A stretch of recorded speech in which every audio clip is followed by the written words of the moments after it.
Hello नमस्ते, most welcome आप सभी का। उम्मीद है सब लोग बिल्कुल बढ़िया होंगे, अच्छे से प्रिपरेशन कर रहे होंगे, अच्छे से अपनी तैयारी कर रहे होंगे।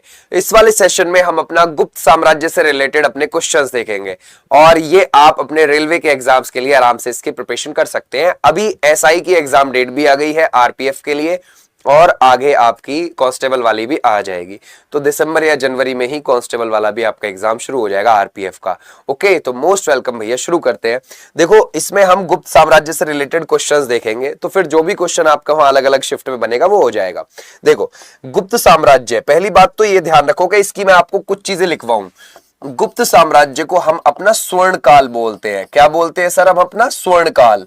ये किस लिए जाने पहचाने गए? क्योंकि इनकी कला और स्थापत्य में बहुत जोर था। समझ गए आप लोग? ये अपनी कला और स्थापत्य के लिए जाना गया काल। और अगर हम देखेंगे इसकी नींव किसने रखी है सर? श्री गुप्त ने रखी है।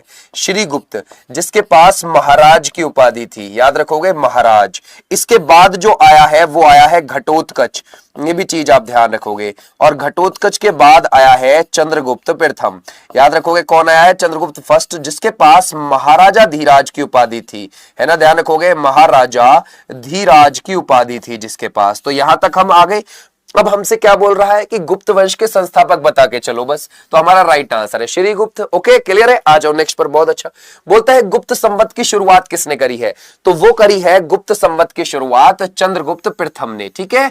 और ये चंद्रगुप्त प्रथम जिसके पास महाराजा धीराज की उपाधि थी। और याद रखना, इसने लिच्छवी राजकुमारी कुमार देवी से भी इसने विवाह किया था बच्चे, है ना, ध्यान रखोगे, कुमार देवी से इसने विवाह किया है। और ये भी चीज आप ध्यान रखोगे कि इसने जब गुप्त संवत चलाया तो वो 319 ईस्वी में चलाया है। अब जरा याद करो, जब शक संवत चला था तो वो 78 ईस्वी में चला था। इन दोनों में डिफरेंस कितना है? 241 साल का। ये भी चीज आप ध्यान रखोगे। ये पूछ लेता है कि दोनों में अंतर बताइए, क्या शक संवत में और गुप्त संवत में। तो गुप्त संवत इसी ने चलाया है, ये बात ध्यान रखना, चंद्रगुप्त प्रथम ने। यहां तक हमारी बात आ गई। अच्छा, आपसे बोले कि सर इसमें से सोने के सिक्के किसने चलवाए हैं पहली बार? गुप्त काल में ओनली। अगर आपसे ये बोले कि सर जी गुप्त काल में, है ना, सोने के सिक्के हमें बताइए, तो वो इसी ने चलवाए थे, ये बात ध्यान रखना, ठीक है। चांदी के जो चलवाए हैं वो आगे जाके है, याद रखोगे। चांदी वाला कौन लगाएंगे हम इसी गुप्त काल में? वो चंद्रगुप्त द्वितीय को लगाएंगे। भारत का नेपोलियन किसको बोला जाता है? अब इसके बाद, यानी कि जो चंद्रगुप्त प्रथम है उसके बाद कौन आएगा? याद रखोगे, जिसको हम भारत का नेपोलियन बोलते हैं, तो समुद्रगुप्त आएगा। ये क्या बजाता था? ये वीणा बजाता था, ठीक है, ध्यान रखोगे। क्या बजाता था? वीणा बजाता था। ओके, और अगर आप देखोगे इसका दरबारी कवि कौन था? हरिशैन था बच्चे, हरिशैन। क्लियर हो जाएगा? इसका दरबारी, ये विष्णु जी का उपासक था। किसका? विष्णु जी का उपासक था। ये भी चीज आप ध्यान रखोगे। क्लियर हो जाएगा? विष्णु जी का उपासक। कि यहां तक हम आगे भाई। इनकी जो दरबारी भाषा हुआ करती थी वो संस्कृत हुआ करती थी, ये बात ध्यान रखना, है ना, संस्कृत दरबारी भाषा हुआ करती थी। यहां तक आगे आ जाओ नेक्स्ट पर। समुद्रगुप्त किसका उत्तराधिकारी हुआ? है ना, समुद्रगुप्त जो है वो किसका उत्तराधिकारी हुआ था? तो हमारा राइट आंसर है चंद्रगुप्त प्रथम के बाद है उसका उत्तराधिकारी है। ओके, आ जाओ नेक्स्ट पर। बोलता है इलाहाबाद प्रशस्ति की रचना किसने करी है? जिसको हम प्रयाग प्रशस्ति बोलते हैं बच्चे। ओके, प्रयाग प्रशस्ति आपका अशोक से भी जुड़ा हुआ है, ये भी ध्यान रखना, है ना, और इस समुद्रगुप्त से भी जुड़ा हुआ है, समुद्रगुप्त से, राइट। इसके बाद अगर आप देखोगे अकबर से भी जुड़ा है, बीरबल से भी जुड़ा हुआ है, जहांगीर से भी जुड़ा हुआ है, वो इतनों से जुड़ा हुआ है। पेपर में ये कह देगा कि इनमें से किससे नहीं जुड़ा हुआ है, ये बात ध्यान रखोगे, इनमें से किससे नहीं जुड़ा हुआ। तो इलाहाबाद प्रशस्ति की रचना किसने करी है? वो हरिशैन। ये किसका दरबारी कवि था? ये बात ध्यान रखोगे, समुद्रगुप्त का। तो इसमें ध्यान रखोगे हमारा राइट आंसर क्या हो जाएगा? ये, यानी कि जब समुद्रगुप्त ने जो अपने लेख लिखवाए थे इलाहाबाद प्रशस्ति पे संस्कृत में, वो ध्यान रखना हरिशैन से लिखवाए थे। क्लियर हो जाएगा? आ जाओ नेक्स्ट पर बच्चे। बोलता है हरिशैन किसका दरबारी कवि था? अब देखो यहां पर हमारा राइट आंसर है समुद्रगुप्त, जिसको हम भारत का नेपोलियन बोलते हैं। किसने बोला था भारत का नेपोलियन? विंसेंट स्मिथ ने बोला था। किसने? विंसेंट स्मिथ ने बोला था बच्चे, है ना। आ जाओ नेक्स्ट पर। बोलता है निम्नलिखित में से कौन सा कथन समुद्रगुप्त के बारे में गलत है? ओके, यानी कि हमें और बातें जानने को मिलेंगी इसके बारे में। समुद्रगुप्त विष्णु जी का उपासक था, बिल्कुल सही बात है भाई, ध्यान रखोगे। या फिर आप लगाओगे इसमें से वह संगीत प्रेमी था, या फिर उसे कविराज भी कहा जाता था, या फिर समुद्रगुप्त ने विक्रमांक की उपाधि धारण करी थी। अब जरा बताइए कि सर इनमें से कोई भी गलत नहीं है, या फिर आप लगाओगे एक से ज्यादा गलत है। तो सर इनमें से कोई भी गलत नहीं है, ठीक है, ध्यान रखोगे। तो हमारा राइट आंसर है ई वाले ऑप्शन, बिल्कुल ठीक है ना। तो हमारा राइट आंसर ये वाले बच्चे बिल्कुल भी ठीक है। ओके, आ जाओ, इनमें से कोई भी नहीं है गलत, ये बात ध्यान रखना। देखो उसने खेला है बिल्कुल आपके साथ ऑप्शन से, ध्यान रखना। आ जाओ इधर से। बोलता है चीनी बौद्ध यात्री फाहियान किस गुप्त शासक के शासनकाल में भारत आया था? सर ये है फाहियान, और ये किसके समय पर आया है? देखो अभी तो हमारे पास कौन बैठा था? समुद्रगुप्त। समुद्रगुप्त का जो टाइम आप देखते हो ना वो 335 से 375 तक है, लेकिन इसके बाद जो है वो होगा आपका चंद्रगुप्त द्वितीय। चंद्रगुप्त सेकंड 375 से लेकर 415 के बीच में गद्दी पे बैठा। चंद्रगुप्त सेकंड, जिसको हम विक्रमादित्य बोल देते हैं, इसके पास विक्रमादित्य की उपाधि थी, ये बात ध्यान रखना, विक्रमादित्य की उपाधि थी। तो इसी के समय पर आया था फाहियान, याद रखना। तो हमारा राइट आंसर कौन सा हो जाएगा सर जी? चंद्रगुप्त सेकंड के समय पर आया था। इसके पास वैसे तो देवगुप्त की भी उपाधि थी, इसके पास देवश्री की भी उपाधि थी, देवश्री की। और इसने सर राजधानी इसकी पहली तो पाटलिपुत्र के अंदर थी, इसने पाटलिपुत्र के अलावा राजधानी किसको भी बना लिया था? उज्जैन को, याद रखोगे, उज्जैन को भी बना लिया था, यह भी ध्यान रखना। इसने किसको हराया था? सर शकों को हराया, शकों को हराया था इसने, ये भी चीज आप ध्यान रखना, ठीक है, क्लियर हो जाएगा। इसने विवाह संबंध भी बनाए थे, याद रखोगे, विवाह संबंध याद रखोगे ज्यादा, समझ गए है ना। मतलब इसका एडमिनिस्ट्रेटिव सिस्टम जो था, प्रशासनिक व्यवस्था विवाह के द्वारा भी सॉल्व कर दी थी इसने। तो हमारा राइट आंसर हो जाएगा ये। बोलता है सर निम्नलिखित में से कौन सा कथन सही है? ओके भाई देखते हैं। सर चंद्रगुप्त सेकंड को भारत का नेपोलियन कहा जाता है। क्यों कहा जाता है? ये तो अभी अभी हम पढ़ के आए हैं, गड़बड़ हो जाएगी। बोलता है शकों पर विजय के उपलक्ष्य में चंद्रगुप्त सेकंड ने चांदी बल के सिक्के चलाए थे क्या? हाँ बिल्कुल चलाए थे। सोने के सिक्के किसने चलाए हैं? अगर आप देखोगे गुप्त काल में तो वो चलाए हैं चंद्रगुप्त प्रथम ने, और चंद्रगुप्त द्वितीय ने आके क्या चलाए हैं? ध्यान रखोगे, चांदी बल के सिक्के। ये बात आप ध्यान रखना। ये तो बिल्कुल बस यहीं पे ही काम बढ़िया हो गया हमारा। ये अगला ऑप्शन तो आप पढ़ो ना। चीनी बौद्ध यात्री फाहियान समुद्रगुप्त के शासनकाल में आया, नहीं सर जी। नालंदा विश्वविद्यालय की स्थापना चंद्रगुप्त सेकंड कर, नहीं भाई, हमारा बी हो गया, ठीक। आ जाओ नेक्स्ट पर। बोलता है नालंदा विश्वविद्यालय की स्थापना किसने की है? सर नालंदा विश्वविद्यालय, अब देखते हैं समुद्रगुप्त, ध्यान रखोगे, समुद्रगुप्त के बाद कौन आया? चंद्रगुप्त सेकंड, और चंद्रगुप्त सेकंड के बाद कौन है? यहां पर कुमारगुप्त है, कुमारगुप्त है, ये बात ध्यान रखना। तो कुमारगुप्त ने क्या की थी? नालंदा विश्वविद्यालय की नींव रखी थी, क्लियर हो जाएगा, जिसको 1203 में बख्तियार खिलजी ने जला दिया था। याद रखोगे, बख्तियार खिलजी ने उसको जला दिया था।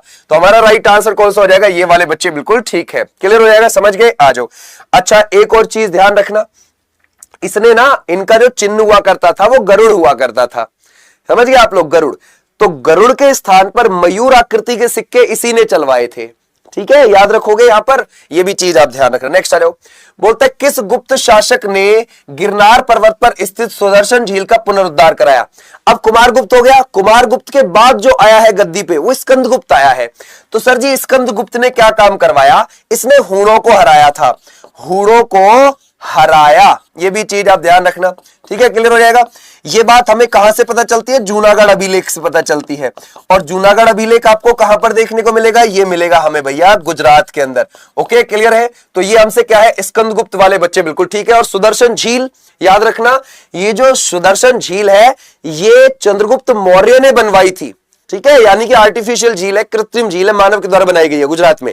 और इसका पुनरुद्धार ध्यान रखोगे, Skandagupta is the right answer. यहां पर आ जाओ नेक्स्ट पर। अंतिम गुप्त शासक कौन है सर? आखिरी बिल्कुल इनका, तो वो है विष्णुगुप्त थर्ड, याद रखोगे वो कौन है? विष्णुगुप्त थर्ड है। बोलते हैं सर गुप्त काल में सिल किसे कहा जाता था बच्चे? सिल क्या होती थी? सिल कृषि करने योग्य भूमि होती थी? नहीं सर। वास करने योग्य भूमि? नहीं सर। ऐसी भूमि जो जोतने, है ना, जोतने योग्य ना हो, बिल्कुल सही बात है। तो हमारा राइट आंसर क्या हो जाएगा? तो हमारा राइट आंसर ऐसी भूमि जो जोतने योग्य ना हो, ठीक है बच्चे। आ जाओ नेक्स्ट पर। बोलता है गुप्त काल में अपहृत किसको बोला जाता था? ये बड़ा इंपॉर्टेंट है, ध्यान रखना। ऐसी भूमि जिसपे जंगल खड़े हो बहुत ज्यादा, ठीक है, जंगली भूमि। तो हम क्या लिखेंगे सर इसमें? ऐसी भूमि जो जंगली होती थी, जिस पर जंगल खड़े हुए रहते थे। तो B is the right answer, ये हो गई अपहृत। बोलता है सर निम्नलिखित में से कौन सा कथन आपको गलत लगता है? ठीक है देखते हैं, कोई गलत है। गुप्त काल का प्रसिद्ध दशावतार मंदिर यूपी के देवगढ़ में है। सही बात है, ये तो भाई कोई दिक्कत नहीं है। गुप्त काल में कृषि करने योग्य भूमि, ध्यान रखना, एक तरीके से क्षेत्र भी कहा जाता था। बिल्कुल ठीक बात है। गुप्त काल में पुलिस विभाग का मुखिया दंडपाशिक कहा जाता था। बिल्कुल ठीक है। गुप्त काल में गुप्तचर को चाट कहा जाता था या फिर भाट कहा जाता था? नहीं, है ना। चाट तो एक साधारण सैनिक था, याद रखोगे। क्या था सर जी? साधारण सैनिक को बोला जाता था, साधारण सैनिक को बोला जाता था। समझ गए आप लोग? चाट क्लियर हो जाएगा, समझ गए आप लोग? ऐसे भी आप ध्यान रखोगे, ठीक है। अगर ये हमारा बिल्कुल डी वाले को निकाल देंगे हम इसमें से। सर सोने के सिक्के को क्या कहा जाता था? दीनार। सोने के सिक्के को दीनार कहा जाता था बच्चे, दीनार। ठीक है बच्चे, आ जाओ नेक्स्ट पर। और सोने का सिक्का 144 ग्रेन का होता था। इसमें जो ज्यादातर सिक्के आपको देखने को मिलते हैं वो बयाना भरतपुर से देखने को मिलते हैं, ठीक है, राजस्थान में पड़ता है। निम्नलिखित में से कौन सा कथन गलत लगता है आपने? गुप्त काल में सिंचाई के लिए रहट का प्रयोग होता था, या फिर कायस्थों का सर्वप्रथम वर्णन याज्ञवल्क्य, ध्यान रखोगे, याज्ञवल्क्य स्मृति में मिलता है, या फिर पहली बार सती होने का प्रमाण भानुगुप्त के ऐरण अभिलेख जो मध्य प्रदेश में उससे मिलता है? बिल्कुल मिलता है, सही है ये तीनों, ठीक है। गुप्त शासक मुख्यतः बौद्ध धर्म के उपासक थे? नहीं सर जी, विष्णु, याद रखोगे, विष्णु जी के उपासक थे, है ना, ध्यान रखोगे, विष्णु जी के उपासक थे, है ना। डी को हटा दो आप इसमें से, आ जाओ नेक्स्ट पर भाई। बोलता है गुप्तों का राज चिन्ह कौन सा हुआ करता था? गरुड़ हुआ करता था। गरुड़ की जगह पे मयूर आकृति के सिक्के किसने चलवाए थे? जरा याद करो, ठीक है, कुमार गुप्त, ठीक है, ध्यान रखोगे, कुमार गुप्त। आ जाओ नेक्स्ट पर। बोलता है जूनागढ़ अभिलेख का संबंध किस गुप्त शासक से है? अभी देखा हमने, ठीक है, अभी देखा हमने जूनागढ़। क्या हम स्कंदगुप्त लगा सकते हैं? बिल्कुल, है ना भाई, हूणों को हराया था, इसमें बात लिखी हुई है। आ जाओ नेक्स्ट पर। बोलता है महाराजा धीराज की उपाधि धारण करने वाला पहला गुप्त शासक कौन सा है? अभी देखा, महाराज श्रीगुप्त पहला वाला, और महाराजा धीराज अगर आप देखोगे तीसरे नंबर पर कौन है? तो हमारा राइट आंसर है चंद्रगुप्त प्रथम, ठीक है, जिसने गुप्त संवत चलाया था। बहुत अच्छा। आ जाओ भाई नेक्स्ट पर। 319 ईस्वी में चलाया था। किस श्रीलंकाई शासक ने समुद्रगुप्त से गया में एक बौद्ध मठ बनवाने की अनुमति मांगी थी? है ना, जरा बताओ। तो सर किससे मांगी है? समुद्रगुप्त, जिसको विंसेंट स्मिथ ने भारत का नेपोलियन बोला है, उससे। तो सर किसने मांगी थी? मेघवर्ण ने मांगी थी, ठीक है। तो D is the right answer. तो ये हमारा ध्यान रखोगे गुप्त काल। अब एक चीज इंपॉर्टेंट सर, भोग। भोग क्या होता था? एक टैक्स होता था इस काल में, और जैसे राजा को रोज फल फूल सब्जी ऐसी चीजें देनी होती थी, ध्यान रखोगे, फल हो गई, सब्जियां हो गई, ये टैक्स के तौर पर दिया जाती थी राजाओं को। इस समय ये भोग है। और फिर भाग क्या होता था? भाग होता था, ध्यान रखोगे, ये होता था 1/6, है ना, उपज का। ये बात ध्यान रखोगे, उपज का 1/6 हिस्सा भाग के तौर पर टैक्स के रूप में 1/6 हिस्से के तौर पर दिया जाता था इस काल में। ये भी आप ध्यान रखोगे, ठीक है, क्लियर हो जाएगा। तो ऐसे थे। महिलाएं और पुरुष की संख्या कब बराबर थी? है ना, ध्यान रखोगे, तो महिला और पुरुष की संख्या इसी में बराबर थी। ये भी चीज आप ध्यान रखोगे। गुप्त काल में ये भी मतलब सेक्स रेशियो बिल्कुल बढ़िया था, है ना, ये स्वर्ण काल था। अब इसके दौरान ध्यान रखोगे देवगढ़ का दशावतार मंदिर बना है। ये कहां पर है? ललितपुर में पड़ेगा आपको, है ना, ललितपुर में आपको देखने को मिल जाएगा। और ललितपुर कहां है? यूपी में है भाई। वहीं बेतवा नदी के किनारे वो पंचायतन शैली में बना है। कौन सी शैली में है? पंचायतन शैली में वो बना है। ये भी चीज आप ध्यान रखोगे, ठीक है, क्लियर हो जाएगा। ऐसे आप ध्यान रखोगे, क्लियर हो जाएगा, समझ